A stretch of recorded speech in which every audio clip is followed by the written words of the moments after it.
What do you think? Is the virtual community of practice model relevant to our consecutive interpreting practice? Well, today we're going to share our findings from our research study, in which we've explored the extent to which online tools can help to cultivate communities of practice. In terms of the objectives of our presentation here today, we are going to hopefully inform you to a greater extent about communities of practice and convince you as to their utility when considering consecutive interpreting practice. So to introduce my colleagues here and to give you an idea of our structure, I'm going to introduce the concept of communities of practice.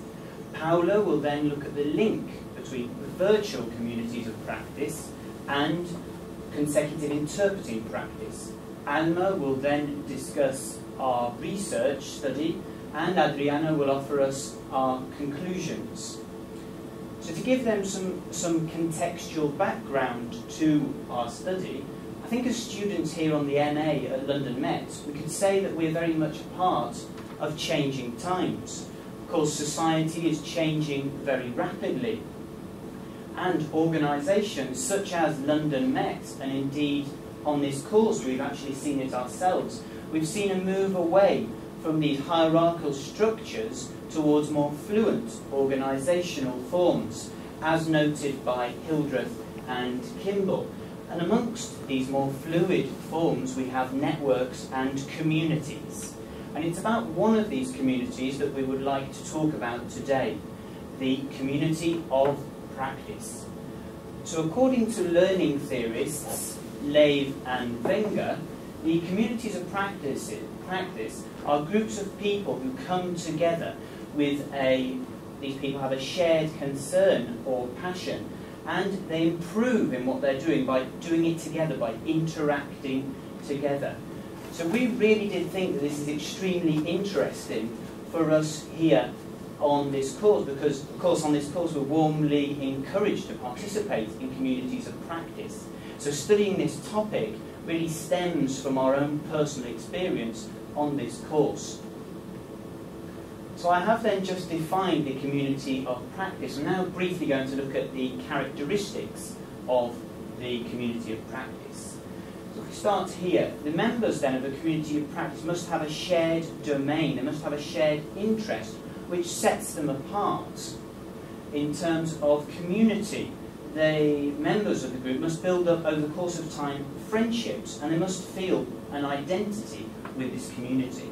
And in terms of practice, the group must produce resources, perhaps documents, which enables us to trace the community.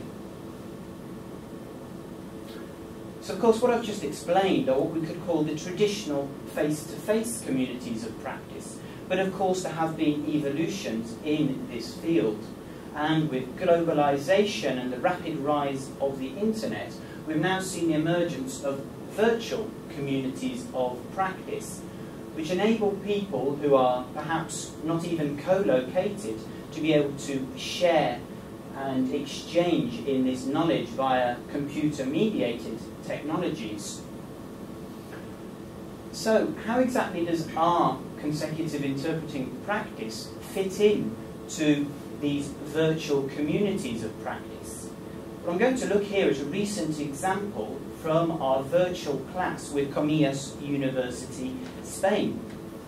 And I'm going to look at to what extent we can actually say that a virtual class as a tool enables us to cultivate a virtual community of practice. So in terms of practice, well, yes, we could say that we have shared resources and tools. We gave each other speeches, we exchanged these speeches. In terms of domain, we're all interpreting students, so clearly we do have shared goals and interests.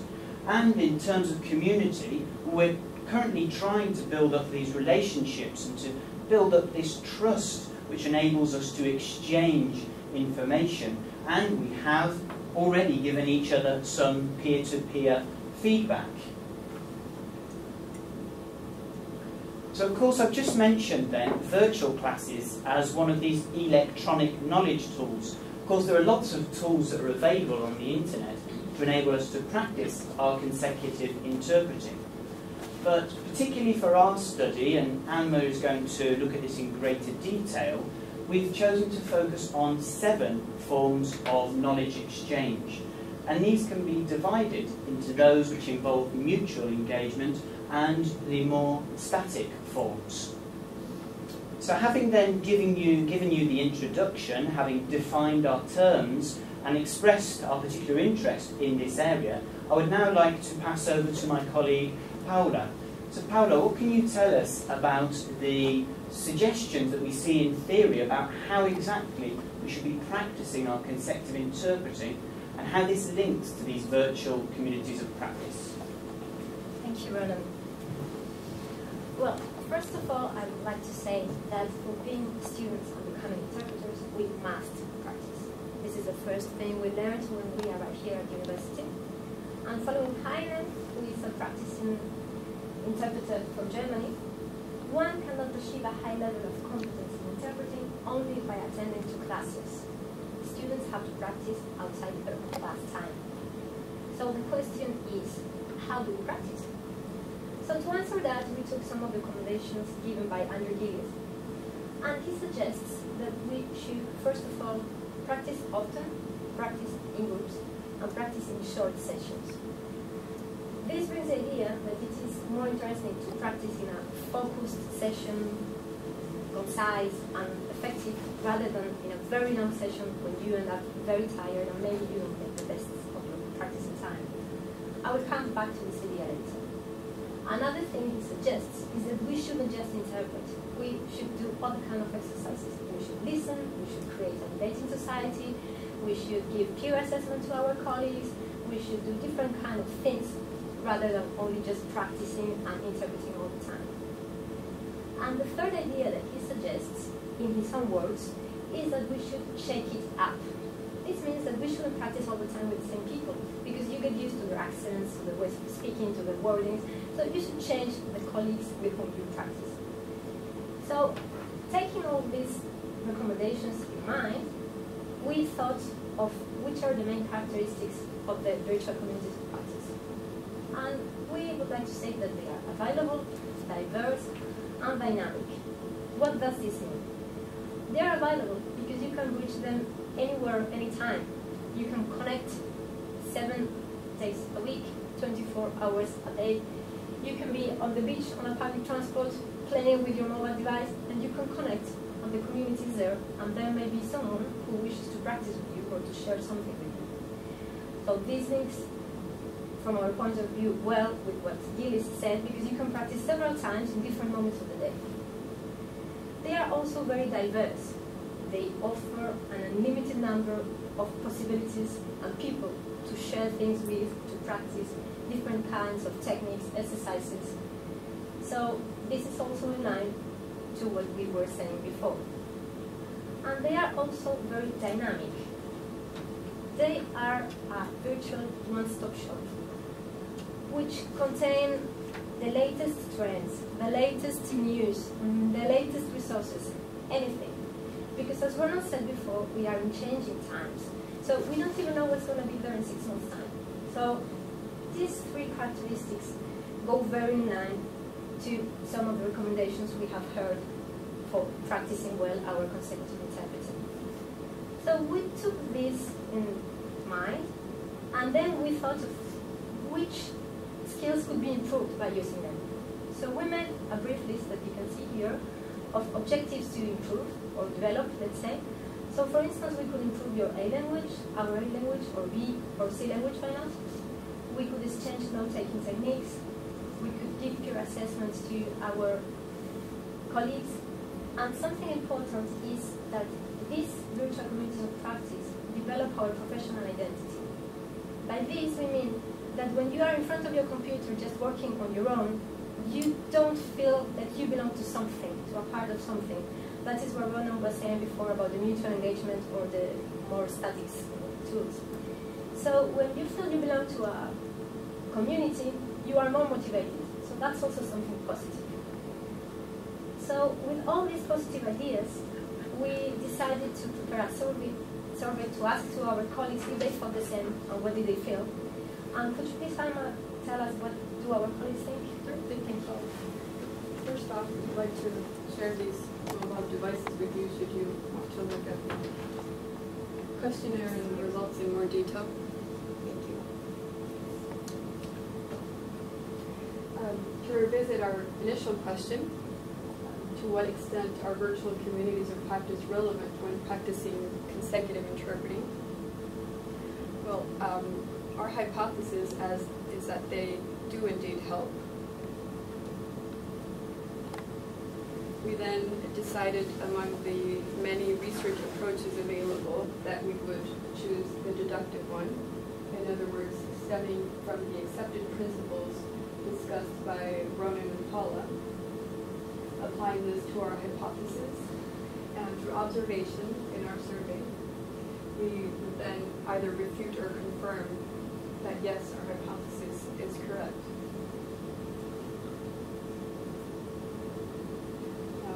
Honing in to our methodology here, our objective is the quantitative analysis from the survey. Our research tool is the actual survey. And then our sample population, we decided that it would be a representative one to have 30 students in postgraduate courses currently and recent graduates from within the past 2 years. We contacted the universities on your left-hand side, in other words, London Met, and the universities that we share practices with. However, we received results from them as well as these last 3. And it wasn't just 30 respondents, but rather 37 in the end. So, a lot better. We asked them what their current status is, and for the most part, at 77%, they're enrolled in a postgraduate course, and the remainder are alumni from within those past 2 years. We then asked specifically, have you used e-tools for practicing consecutive interpreting? And from this, we chose the 7 tools that Ronan mentioned. So they're a combination of mutually engaging and static forms of electronic knowledge exchange. We found out that for the most part they use 2 static ones, so the speech repositories, followed by YouTube speech repositories at nearly 80%. And then coming in third, if you were to group these, is Google Hangout and Skype. And these 2 most resemble what a virtual community of practice offers. Now, just as a reminder, from consecutive interpreting, we mean speeches that are around 6 minutes in length. Then we've asked how they found them useful. It turns out that for the most part they're to improve their B and C languages and also their A languages. And then these 2 right here, for our purposes, peer assessment and the motivation, are specifically the mutually engaging, either self-motivation in the development of personal identity that Paula touched on, and motivation among peers as well. Now, unexpectedly, from what we believed initially, 90% of either students or graduates found out about e-tools through their university. We were expecting them to find out through social media. So this is research that has yet to be explored a little bit more by universities, more so. We asked the recent graduates whether they believe that once they've graduated, they're still receiving support as far as knowledge and information about e-tools. And for the most part, they do. And so at a very high percentage, nearly 60% of them. And finally, we asked which age bracket do you belong to. Most of our respondents, so do remember that it's 77% postgraduate students. They're mostly in the 20 to 25 age bracket, which brings us to believe that although there isn't as much awareness of mutually engaging tools, specifically virtual communities of practice, it is a resource that decidedly could be explored further and as far as its benefits to this particular type of practice. So Adriana, could you please explain to us a little bit more about what Alma very much. Thanks for describing these results in very much detail. So, just to make a brief summary, our conclusions from the survey are that it's mostly young users of this technology. They, like Alma said, they use static forms of exchange rather than mutual engagement. So, therefore, we think there's still some potential there to be explored and to be further studied. We've seen that most of them come from London Met University, which is not a surprise because that's where we are, where we study, so we contacted our colleagues first. They come from a university setting, of course, and that makes us think that these virtual communities of practice are happening mostly at formal settings, as far as we know from this study. Also, we should note that 8 out of 10 alumni, they receive support to continue using these tools and they receive encouragement. So they were happy about it, they were willing to use them, so we have seen the importance of university encouraging them to use these tools. So, if we take into account the theory of virtual communities of practice that Ronan described here today, and also the recommendations for interpreting practice that Paula brought here, as well as the results that we have just explained, we can say that our initial hypothesis, that is to say that these tools are relevant to postgraduate interpreting students, it's confirmed because it is relevant to a large extent, and it's backed up by our own very personal experience.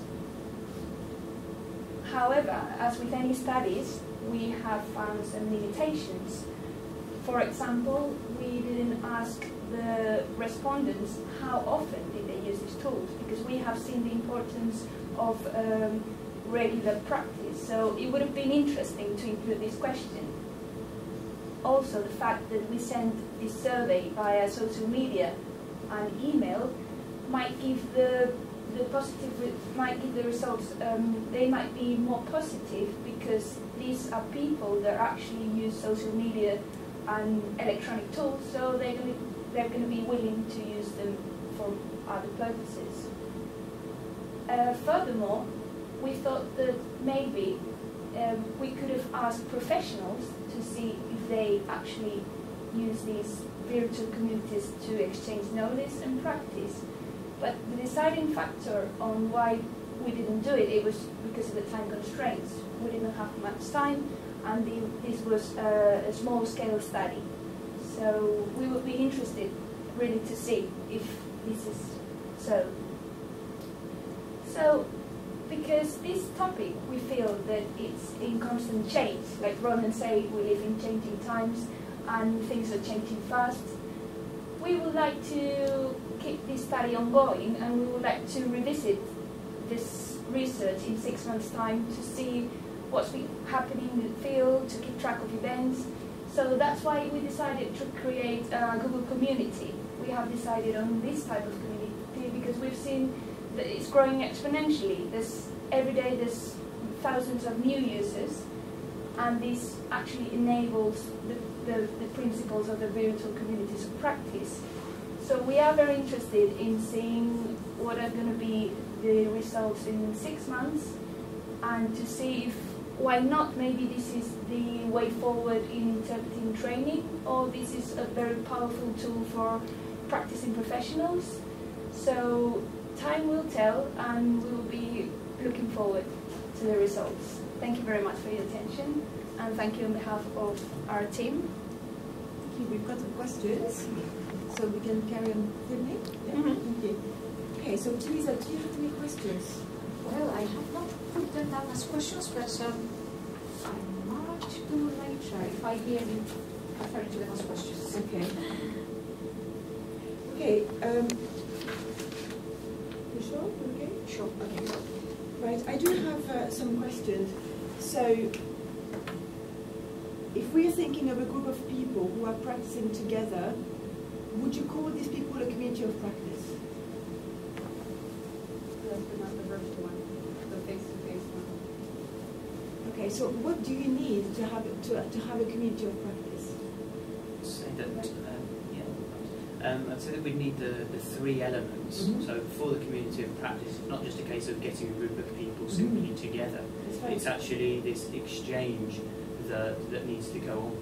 So it's really this idea of exchanging knowledge, the flow of knowledge. Perhaps perhaps we're in a situation and we have some sort of problem and we don't know how to overcome it, then we could perhaps look for an expert. There might be an expert within the community who would be able to help us to actually solve the problem.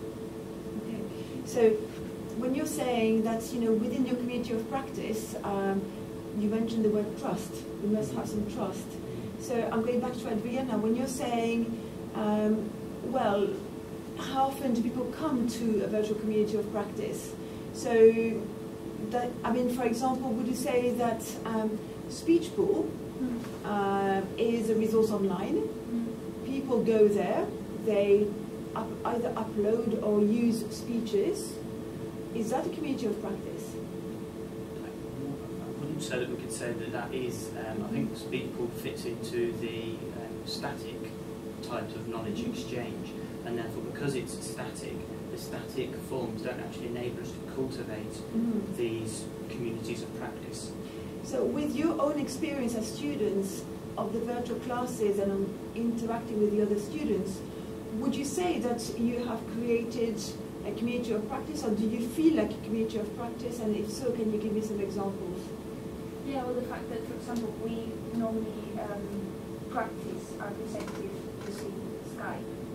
We have created this community between us. Between us, who's us? The three of you. Yeah, Spanish speakers. Okay. Yeah. So you really feel like as a unit. Yeah. Okay, so that would be a community of practice, a very small community of practice. Yeah, well, I guess there's no difference in sizes.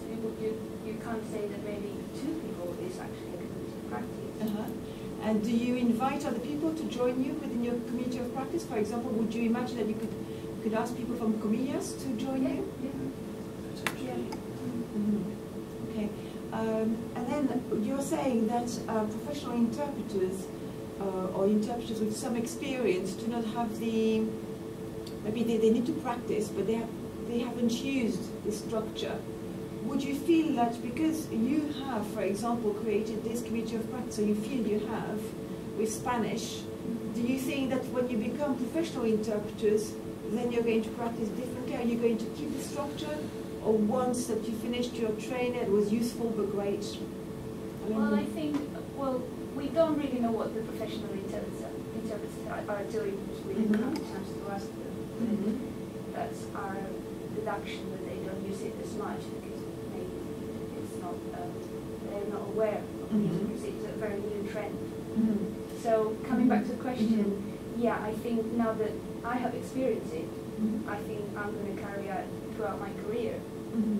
In terms of changes, maybe we just change the time when we practice, because we'll probably have some other assignments to attend, but that's the good thing about these communities, or the community we create with Skype, is you just agree at a different time.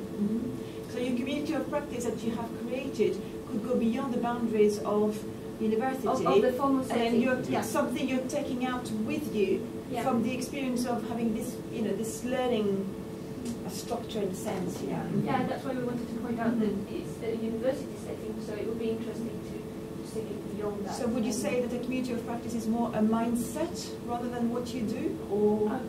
My principle argument. Yeah, I think one must obviously have a willingness to want to share. Perhaps have to ask what exactly is it that drives people to become members of communities. So there's really got to be a willingness. I would say that we could argue that yes, there is a mindset behind it. From a video of one of the peers that we quoted reference, Baker, he mentioned that there has got to be a shared interests and a collaborative approach, otherwise it's just not there, and that enables a dialogue. And I guess what we have going on with Skype what makes it different now that we have the Google community is not just the dialogue, but there's also an exchange of information of the static kind. So we also have YouTube videos on and advice that we find throughout, other types of media, but we just condense it into one spot without having to worry about other links. So. And an example of what you just said is the ambassadors. Some of the ambassadors are very professionals. They have learned here, they changed their mind, they saw it was interesting to use them, and they still keep using them with us, for instance. So let's see what happens in 3 years' time. But that would be the project. To speak, from personal experience, I really found a really motivating experience actually having this Google Hangout session in which we practice consecutive interpreting with the ambassadors. I found feedback that they gave was very constructive, so certainly it would be something that we'll be looking to continue with this model. And when we created the closed Facebook page for the virtual classes, were you expecting people to react a bit more on that closed Facebook group? Yes, I mean. So why would you say that these people that we met face to face, so we've had this face to face contact, we know them, we talked about it, but they're not interacting on the closed Facebook group? I think my personal opinion, it could be the fact that we are in this university setting, so we are starting to creating our links. So we are in that process. So they are in a different university, so they are creating their links. So they're not out there working on their own. So they already have some kind of community. So it's proving lengthier to merge both communities. I think I mentioned in the presentation about the issue of trust. I think there could be maybe a little bit of resistance there, because maybe perhaps, to give the example of the students at Comillas, they may well not be exactly sure on what our interests are, in what actually motivates us and what our domain is. So I think we'd have to work towards establishing that trust before this knowledge exchange can really take place. Yeah, and even if they are very open and anyone can be there and very, lots of resources, sometimes there has to be some guides a little bit, because sometimes, there's, but it's true. The social artist. Yeah, that's it. If you watch the Iten Wenger's video, you will see the person who is really pushing and is called a social artist. And if on their side, obviously, they don't have that push, they're very difficult. Saying, okay, let's do it tomorrow. Who's coming tomorrow? That kind of things. But it is interesting of who can be the social artist.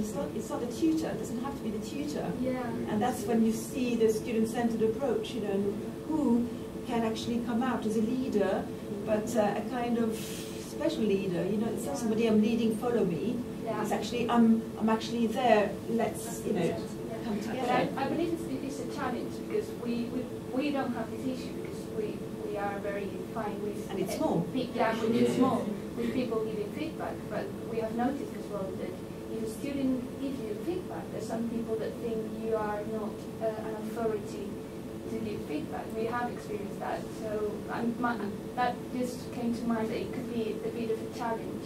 So would you say that the educational system and the educational culture of the country could actually be also another door that you need to open?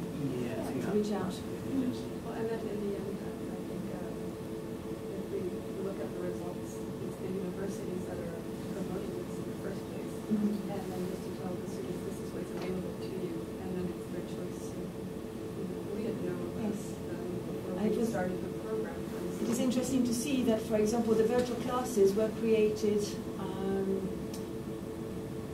They were first initiated by the European Union, and they really were trying to bridge a gap between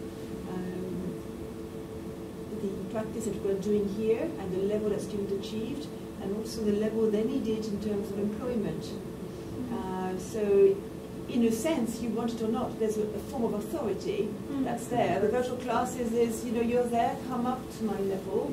Even if it's not officially like this, there's a sense of this. You connect, you feel very stressed, So it's the first time that universities are connecting together. And they're more on equal kind of settings. So I just mentioned some of the literature that we mentioned. I think in our reading we looked at the situated learning model. Within that, there's the idea of the peripheral member. That's sort of just to add some theory to that. Thank you very much.